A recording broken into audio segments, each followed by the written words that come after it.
While the cops were still here, it was made clear to me who the Foxtrot Oscar Double Golf Oscar Tango was who called him.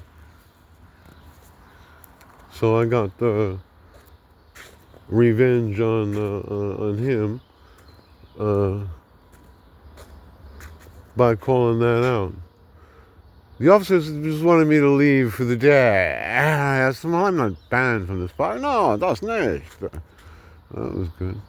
But I promised them I wouldn't bring my plastic training knives to this park anymore. And there's a guy dancing around with a knife. It's a plastic knife. It's a plastic knife. And they kept me pinned up here like that. And then the one big guy, okay, this guy, he knew what capoeira was. He had trained in Angola. Sometimes I was astonished. You could have knocked me over with a feather, except they had me pushed against this fence like this, you know.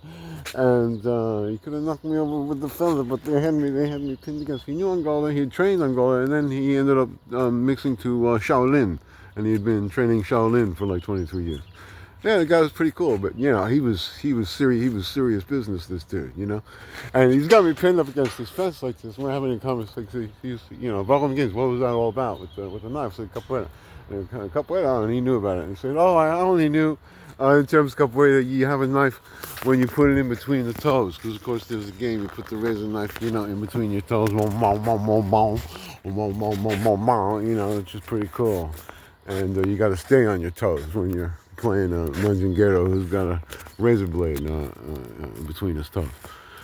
But so he knew capoeira, he knew Angola, and so we're talking, and 'cause I asked him, "Are you aware that there are like different styles of capoeira?" He said, "Oh yeah." He said, "Yeah, I was training in Angola for a while." I was like, "You could have knocked me over with the feather, except they had me pinned up against the fence here like this." And he had this technique where he kept, where like, you know, I mean, nobody can stay completely unstable. Like, you know, you can't like just not move. You know, he had this thing where he keeps like between my shoulders, his hands are like continuously pushing me against the fence. Even as we're talking, he's like, we're having a friendly conversation. He's standing behind me. We're not, he's not like holding up. And then it was a point where like he's pushing me, making sure that I'm like stuck up against the fence. He was actually like massaging my back. And we were like,